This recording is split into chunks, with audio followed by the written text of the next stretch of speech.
Welcome to Classic Mosaic Truth. I'm incredibly glad you're joining us for our conversation. Truly glad to be here. We are stepping into episode 9 of our ongoing exploration, and we are tackling a question that honestly feels more urgent right now than perhaps ever before in human history. It really does. If you're listening to this on your commute, tightly gripping the steering wheel, stressing about an email you haven't answered yet, Oh, we all know that feeling. right, or if you're standing in your kitchen feeling inexplicably exhausted by the sheer volume of your daily life, this is for you. Absolutely. The question we're looking at is this. Is happiness still possible in our modern, frantic world? It's a question that, it haunts the background of our routines, our endless scrolling, our relentless pursuit of success. It's the background noise of modern existence. Exactly. So we're going to unpack this by looking at a profound distinction that changes everything about how we pursue a good life. Right. We are talking about the battle between plain joy and fancy joy. It's a vital conversation. And to guide us, we're relying on a foundational text that is just an absolute masterpiece of practical philosophy. We're drawing heavily from Bertrand Russell's classic work, The Conquest of Happiness. Such an incredible book. It is. And what's fascinating about this book, which was written right between the two world wars, is that Russell wasn't writing an abstract academic treatise meant to gather dust on a university shelf. Right. It wasn't just for scholars. Not at all. I mean, Yeah. This was a man who was one of the most brilliant logicians and mathematicians of his era, an aristocrat who seemingly had everything, yet he suffered from profound depression in his early life. Which is so wild to think about. It is. He wrote this as what we might call a self-help book, but aimed squarely at the everyday person suffering from the ordinary, day-to-day unhappiness that plagues so-called civilized societies. He saw the core issue. He did. He recognized early on that while we've largely conquered our basic physical survival needs, we've completely lost the map to simple contentment. Yeah, that makes so much sense. But before we really jump into Russell's mind here, I want to clearly frame what this session is and, what it isn't. That's important. We are engaging in practical philosophy for everyday life. This isn't medical advice. It isn't a substitute for therapy or professional mental health care. Yeah, exactly. We're exploring philosophical concepts and psychological frameworks that can help you understand your own mind better. And these ideas certainly may support your overall mental well-being, but there are no promised outcomes here. We're offering tools for reflection, not a prescription. Perfectly said. If this episode helps you, please hit like and subscribe for the next one. With that important foundation set, let's establish our mission for this exploration. Our goal is to dissect the profound difference between what Russell identifies as plain joy and fancy joy. Okay. We're going to explore why our modern society constantly pushes us to chase the fancy version, the complicated, spectacular, fragile kind of happiness, and why that endless chase leaves us so fundamentally exhausted. It is exhausting. It really is. Ultimately, we want to show you how embracing plain joy isn't a form of giving up or settling, but rather the ultimate secret to building a truly resilient, unshakable life. Text overlay prompt. Is happiness still possible today? I think once you see this distinction, you literally can't unsee it. You start recognizing it in every decision you make. Oh, absolutely. It's everywhere. So let's start with what Russell calls fancy happiness, which he sometimes refers to as spiritual happiness or the joy of the head. When we say fancy joy, what exactly are we talking about in plain English? Well, fancy happiness is entirely conditional. It is the joy of the intellect, of the ego, of social standing. Okay. It's dramatic, it's highly sought after, but it's incredibly rare and fragile precisely because it is entirely dependent on perfect external conditions. Like what, for example? Think about the joy you feel when you get a major promotion at work, or when you win a prestigious award, or when you receive universal applause from your peers for a massive project you just completed. Right, those huge peak moments. Exactly. This kind of happiness requires specific, usually difficult-to-attain achievements. It relies on the stars aligning. Everything has to go exactly right. The conditions have to be flawless. Yes. You need the right audience, the right outcome, the right recognition. If any of those elements are missing, the joy collapses completely. Fancy joy demands that the universe bends to your will and actively acknowledges your specialness. But wait, let me push back on that for just a second. Sure. Isn't fancy joy exactly what drives human progress? I mean, if nobody craved applause or recognition or the thrill of a massive achievement, Would we have the smartphone? Would we have great art or modern medicine? That is a very common argument. It feels like telling people to stop chasing fancy joy is basically telling them to stop innovating and just sit quietly in a room. That's the exact tension we need to explore. Russell isn't arguing against ambition or innovation at all. He's arguing against the emotional dependency on the outcome. Oh, the dependency, I see. Right. The problem isn't wanting to build a great company or write a beautiful symphony. The problem is believing that your fundamental happiness depends on everyone clapping when you finish. Because you can't control the clapping. Exactly. Fancy joy is essentially a performance. When your emotional baseline relies on external validation, you hand over the keys to your happiness to the crowd. If the audience doesn't clap, you don't get to be happy. You're exhausted because you're constantly monitoring the crowd's reaction. Ah, okay, that makes a lot of sense. It's the fragility of it that's the issue. If the applause stops, you plummet. So let's contrast that with what Russell calls plain happiness or animal happiness. This is the joy of the heart. Yes, the joy of the heart. And the architecture of plain joy is completely different, isn't it? Entirely different. Plain joy is stable, it's widely available to almost anyone, it's delightfully ordinary, and most importantly, it's repeatable. You don't need a standing ovation for it. You don't need the universe to accommodate you to experience it at all. Russell provides a beautiful, deeply memorable anecdote to illustrate this. He writes about his own gardener. Oh, I love this story. It's brilliant. Russell describes this older man who bicycles 16 hilly miles to work constantly. And he spends his effort locked in this perpetual, deeply serious war against wild rabbits in the garden. Just battling rabbit. Right.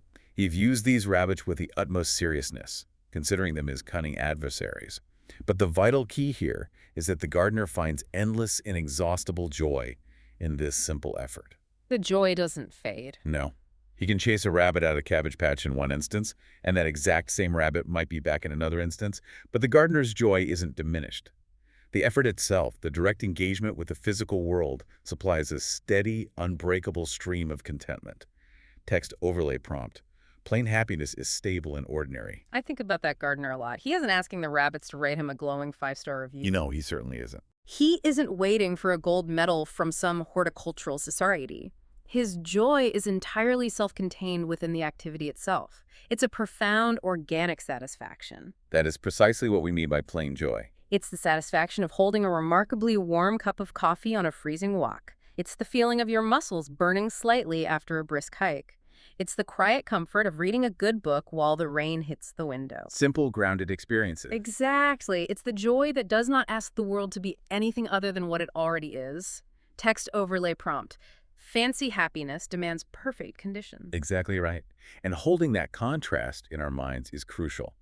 Fancy happiness requires the world to be perfect. Plain happiness requires only that you are present. Just present. But if plain happiness is so available, so stable, and so deeply nourishing, it raises a rather alarming question about our modern lives. Which is? Why do we spend almost all of our energy chasing the fancy version?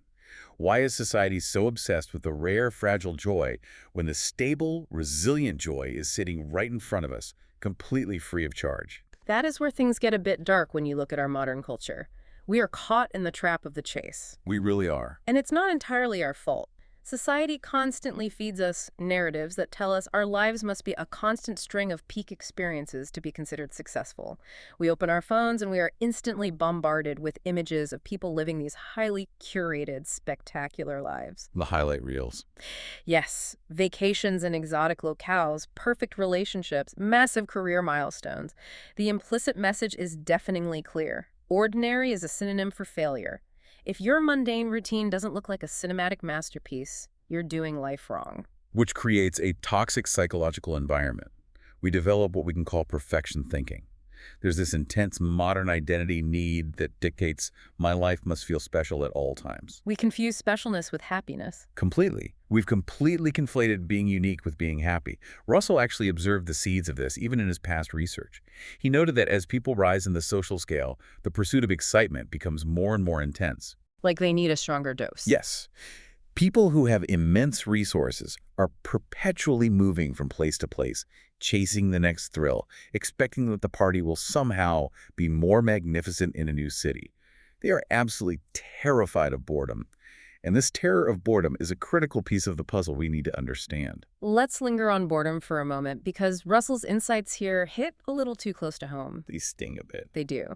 He says that boredom is essentially a thwarted desire for events.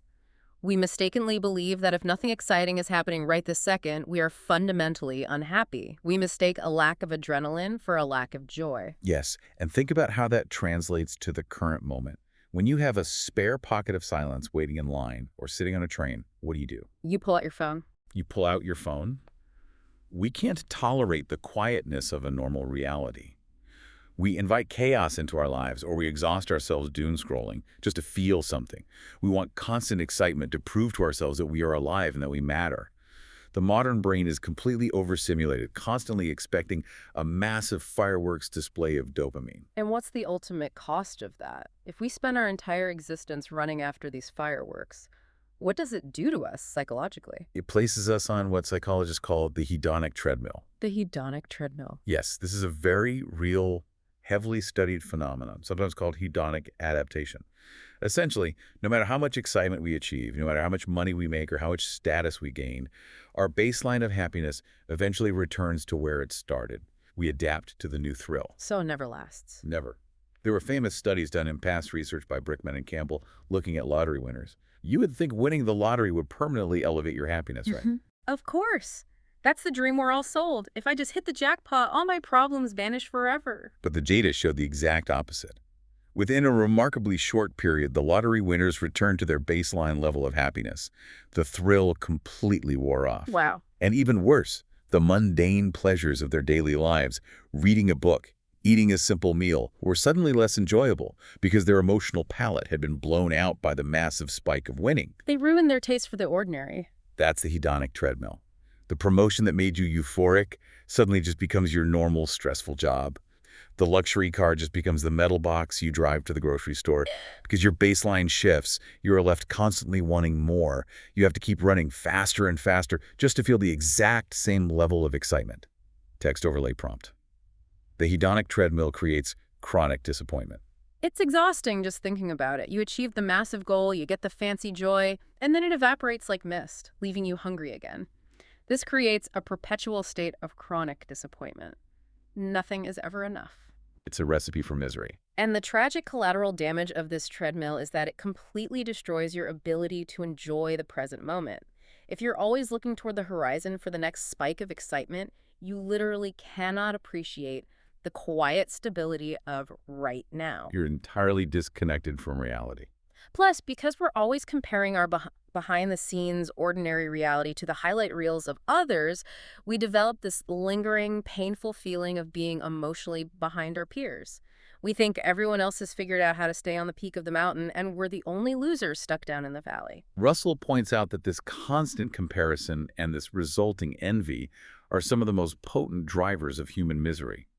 Instead of deriving pleasure from what we actually possess, we derive pain from what others possess. A completely toxic cycle. We lose our capacity for simple appreciation. So the obvious question becomes, what's the way out? How do we step off this exhausting treadmill and reclaim our peace of mind before we burn out completely? The exit path is incredibly practical, but it requires a conscious, deliberate shift in how we direct our attention. We have to actively rebuild a palate for simple pleasures. Build the palate. Think about it like resetting your physical taste buds. If you eat highly processed, artificially sweetened food consistently, a fresh apple isn't going to taste very sweet to you. Your palate is blown out. It's a great analogy. Our emotional palates are blown out by the constant dopamine hits of digital acceleration, social media, and status anxiety. We have to consciously detox from the spectacular and relearn how to taste the subtle sweetness of the ordinary. And Russell gives us a very specific mechanism for executing this reset. We must widen our interests beyond our own self-focus. Widen our interests. Unhappiness, he argues quite forcefully, often stems from a kind of disintegration or a hyperfixation on the self. The narcissist, the megalomaniac, the person consumed by a sense of guilt or failure, they are all trapped in the claustrophobic prison of their own ego. Always looking inward. Always. They're constantly asking, how am I doing? What do people think of me? Am I successful enough? The cure for this is to look outward. Russell suggests developing genuine, impersonal interests. He uses wonderful examples like studying the life history of stars or immersing yourself in local history or learning about obscure historical events. Just getting out of your own head. Precisely. When you focus deeply on something entirely outside yourself, you relieve the immense, crushing pressure on your ego. You realize you are just a small part of a vast, fascinating universe, and that wider perspective brings an incredible sense of poise and calm. I love that concept because it's so incredibly liberating. When you're studying the stars or bird watching or learning about ancient geology, those things don't care about your social status. They don't care at all. The stars don't care if you got passed over for a promotion. They just exist, and your engagement with them is pure, unadulterated interest. It's a vacation from yourself. That's exactly what it is. Another crucial tool for this exit path is choosing gratitude as a form of attention training. We often treat gratitude as this soft, polite feeling we're supposed to have, like writing a thank you note. But in this context, it's actually a rigorous, almost aggressive mental discipline. It takes work. It teaches your mind to stop scanning the horizon for what's missing and instead forces it to accept ordinary life as the exact place where happiness grows. You train your attention to highlight the support and the good that is already present in your reality rather than treating the current moment as an obstacle in the way of a better future. Text overlay prompt. Rebuild your simple daily pleasures. But as we embark on this exit path toward plain joy, we absolutely must establish some very clear guardrails. There are common misunderstandings about what plain happiness actually means, and if we don't clarify them, people will reject the concept entirely. Let's set those guardrails. The most important caveat is this. Plain happiness is absolutely not a synonym for mediocrity. Embracing ordinary joy does not mean you're giving up on your potential or that your life is going to be shallow and unaccomplished. Finding joy in the simple fact of existence does not preclude you from doing complex, magnificent things in the world. I'm so glad you brought that up because that's the skeptic's first line of defense. People think, if I'm content with a cup of coffee and a quiet routine, I'll never write my novel, I'll never start my business. It's a false dichotomy. Exactly. You can still pursue greatness. You can have incredibly ambitious goals, build massive companies, create breathtaking art, or strive for absolute excellence in your field. The difference lies entirely in the emotional engine driving you. The engine is everything. When you're fueled by fancy joy, you pursue those goals with desperation. You're constantly terrified of failure because your entire sense of self-worth is on the line.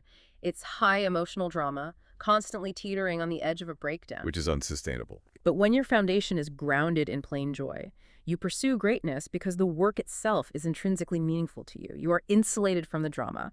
If you succeed, that's wonderful. If you fail, it hurts, but it doesn't destroy you because you still have your quiet center. Meaning always beats spectacle. Spectacle is exhausting. Meaning is sustaining. Text overlay, prompt. Meaning beats emotional spectacle every time. Precisely. Let's ground these philosophical concepts by looking at 3 highly practical examples of how this plays out in our lives. Let's examine how the battle between plain and fancy joy affects our work, our relationships, and our habits. Starting with work. Starting with work, the modern era has created a very specific, very dangerous trap. It's the pervasive cultural narrative that says, I need to feel burning passion for my job constantly, or else I am in the wrong career and wasting my life. This is the ultimate fancy joy expectation applied to our livelihoods. Oh, that is such a pervasive, damaging trap. We're told from graduation that if we find our true passion, we'll never work another shift in our lives. We're told to bring our whole selves to work. And it sets an impossible standard. So when the alarm goes off and we don't feel a thrilling surge of passion to go fill out spreadsheets or attend a budget meeting, we immediately think our lives are a failure. We think we've made a terrible mistake. We're constantly questioning our choices, browsing job boards, looking for the next position that will finally provide that endless euphoric high. And that high simply doesn't exist. The fix for this, drawing on both Russell and classical wisdom, is to intentionally choose meaning and contribution over passion. Meaning over passion. You do not need to be euphoric about your job. Instead, you can find a deep, plain joy in the steady exercise of your skill. It's about a return to the concept of craftsmanship. It's about knowing that your work contributes to a broader system, that it provides for your family, or that it simply represents a necessary task done well. Like the gardener. Exactly like the gardener. You find profound satisfaction in the effort itself, rather than waiting for universal applause or epiphanies from your boss. That idea of the job being a craft makes me think about how we treat our personal lives, too. We bring that same exhausting expectation of fireworks into our marriages and friendships, don't we? We absolutely do. Let's look at the second example of relationships. This is an area where fancy joy completely sabotages us. We've been conditioned by romantic comedies, novels, and social media to believe that a successful relationship is defined entirely by constant romantic fireworks. The perpetual honeymoon phase. We think love is supposed to be this unending roller coaster of intense emotion, grand dramatic gestures, and breathless excitement. Yes, and human biology simply cannot sustain that. When those initial fireworks inevitably fade, because your nervous system cannot maintain that level of intense physiological arousal, Yeah. indefinitely people panic. I think the relationship is over. They think they've fallen out of love. They become exhausted, chasing that initial high, sometimes blowing up perfectly good, loving relationships just to feel the thrill of a new romance all over again. They cycle through dating apps endlessly, looking for the spark. This is the hedonic treadmill violently applied to human connection. So what's the plain joy approach here? The plain joy approach is entirely different. It focuses on building steady affection. It's about cultivating shared interests, like tending a garden together, raising children, volunteering, or simply enjoying the quiet companionship of reading in the same room. You turn the relationship into a stable, comforting home, a fortress of mutual support, rather than demanding it be a perpetual amusement park ride. I absolutely love that distinction. A relationship should be a home, not a roller coaster. You want a place to rest, not a place that makes you scream. Now, let's look at our third practical example, our habits. The habit. This is where the rubber really meets the road for most of us. We're living in an age of unprecedented digital acceleration, where our attention is constantly fragmented by our devices.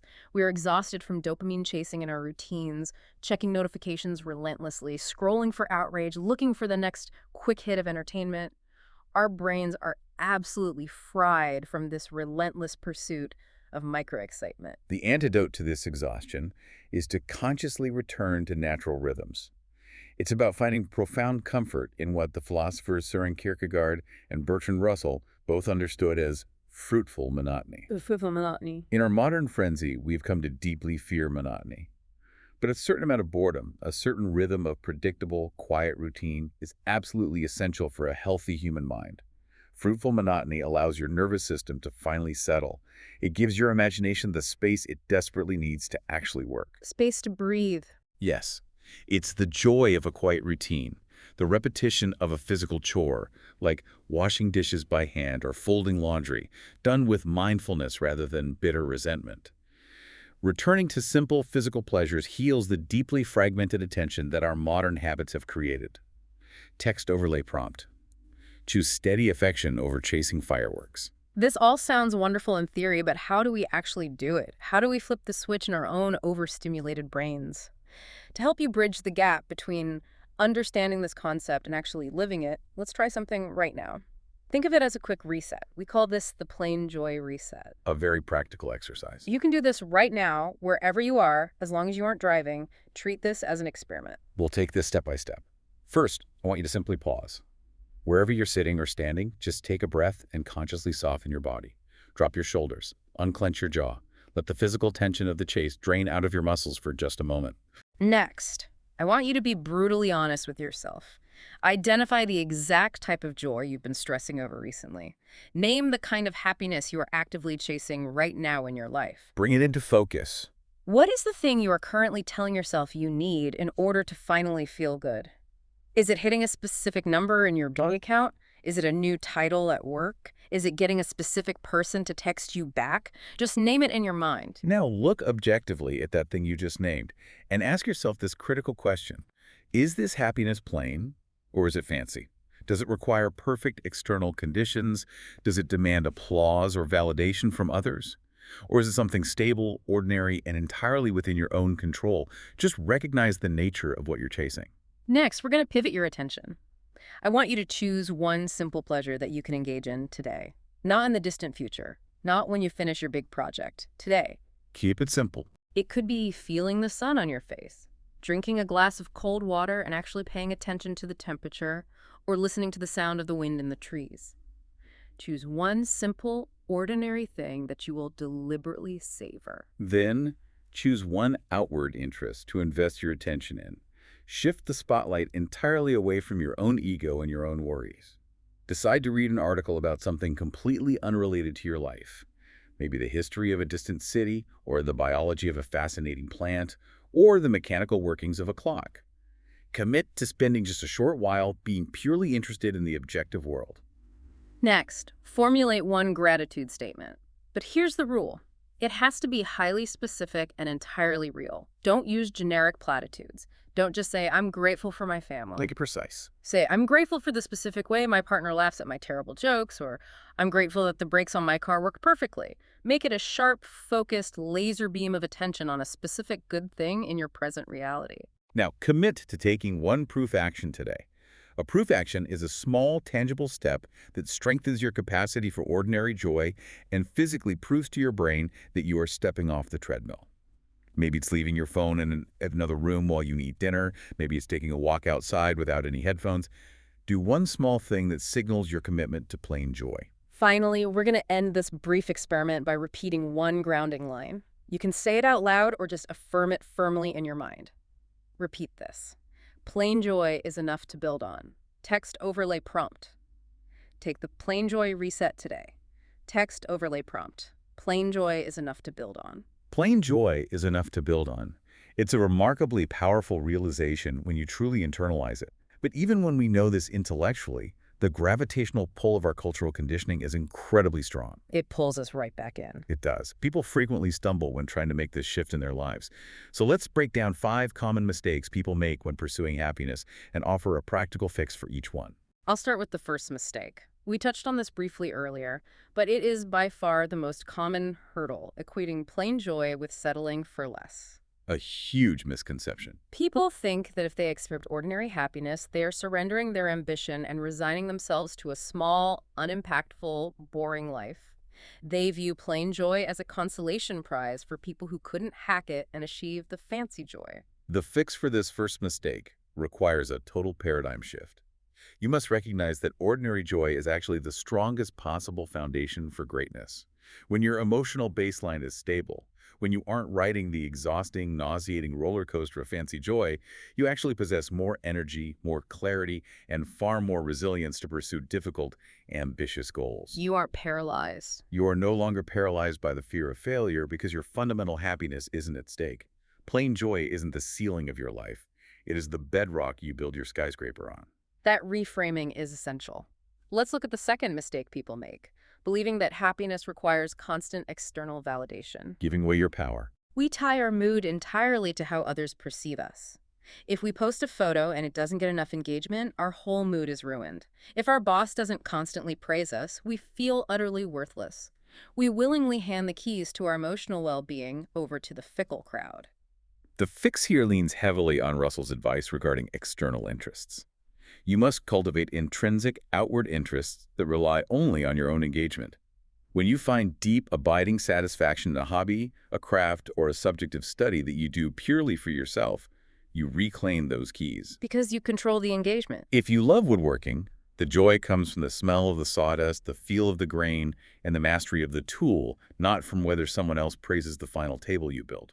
Your joy becomes entirely self-generated and completely immune to the fluctuating opinions of the crowd. Which brings us to the third mistake, letting envy steal your present joy. The absolute worst. Envy is an absolute poison that blinds you to your own life. You might be sitting in a perfectly comfortable home, but if you're scrolling through images of someone else's sprawling mansion on social media, your own home suddenly feels cramped and inadequate. Envy forces you to constantly look sideways instead of looking at the incredible things already in your own hands. The fix for the poison of envy is to use gratitude actively as a tool to train your attention. As we discussed earlier, gratitude cannot be passive. When you feel that hot spike of envy rising, you must forcefully redirect your attention to what is already yours. It's an active defense. It's a mental discipline of saying, I see what they have, but I am consciously choosing to value what I have. It breaks the hypnotic, paralyzing trance of comparison and grounds you firmly back in the reality of your own blessings. The fourth mistake is one of the most defining issues of our digital age, fearing boredom so deeply that you invite chaos. We run from the silence. We are so utterly terrified of an empty schedule that we'll fill it with toxic drama, endless doom scrolling, or mindless consumption just to feel something, anything at all. We treat boredom as a mortal enemy to be eradicated at all costs. To fix this, we have to fundamentally rebrand boredom in our minds. We must embrace what we called fruitful monotony to heal our fragmented attention. You must understand that a quiet, seemingly boring moment is actually a critical rest state for your nervous system. The soil for growth. It is the fertile soil where creativity, problem-solving, and deep thought actually take root. Instead of running from it in terror, lean into it. Let your mind wander. Let the silence exist without rushing to instantly fill it with artificial noise. And finally, the fifth mistake, waiting for the perfect conditions to finally be happy. Ah, the conditional happiness trap. This is the classic I will be happy when syndrome. I'll be happy when I lose the weight, when I finally get married, when I pay off the mortgage, when the kids are grown and out of the house. We constantly push happiness just over the horizon, treating it as a magical destination we might arrive at someday if we just work hard enough. The necessary fix for this trap is a radical acceptance of the present moment. You must accept that happiness is a daily practice within imperfect, completely ordinary circumstances. Because it's never perfect. The conditions will never be perfect. Right. There will always be a problem to solve, a bill to pay, a bodily ache to manage, or a difficult person to deal with. If you can't find a way to access plain joy right here, in the messiness of an ordinary routine, you will not find it when you reach your supposedly perfect milestone either. Happiness is a way of traveling, not a station you arrive at. Text overlay prompt. Widen your interests beyond yourself. Okay, let's pull all of these massive paradigm-shifting ideas together. We've covered a tremendous amount of ground, exploring the deep architecture of human contentment and pushing back against a culture that wants to keep us exhausted. Let me synthesize this entire conversation for you to take with you. Let's bring it all home. First, happiness is a practical skill we can consciously conquer and cultivate, not a magical accident that just happens to us if we're lucky. So true. Next, fancy joy, the joy of status, perfect conditions, and constant applause is incredibly fragile, deeply exhausting, and exceedingly rare. We have to remember that fragility. Next, plain joy, the quiet satisfaction of the heart, the engagement with the ordinary is steady, profoundly resilient, and available to you right now. Right at your fingertips. Next, our modern social narratives trap us on a never-ending hedonic treadmill, creating chronic disappointment by constantly moving the goalposts of success further away. Keep stepping off that treadmill. Next, the necessary exit path from this treadmill requires actively widening our outward interests, shifting our focus away from our own bruised egos and into the fascinating objective world around us. Look outward, not inward. Next, true meaning and craftsmanship will always outlast the exhausting chase of emotional spectacle. Meaning over spectacle. Always. Finally, ordinary life, with all its mundane, repetitive rhythms, is the truest, richest soil where real happiness actually grows. As we bring this deep exploration to a close, I want to leave you with a final thought to mull over, something to challenge your perspective as you step back into your routine and look at the world around you. Ask yourself this: if you stop treating your life as a performance meant to be watched and judged by others, what simple, quiet thing would you suddenly have the freedom to genuinely enjoy? What a beautiful, provocative question to carry with us. If nobody is watching, what do you actually love? Thank you for taking this journey with us. You will absolutely want to be here for our next session, episode 10, which is titled Zest, the Return of Natural Energy. We're going to explore how to reclaim that vibrant natural energy for life that we all had as children before the treadmill wore us down. It's going to be incredibly powerful. Thanks for being here. If you want the full series, check the playlist, and please like and subscribe so you don't miss the next episode. Support line 1 included verbatim, pass. Support line 2 included verbatim, pass. No timestamps or digits included, pass. Total length matches target range, pass.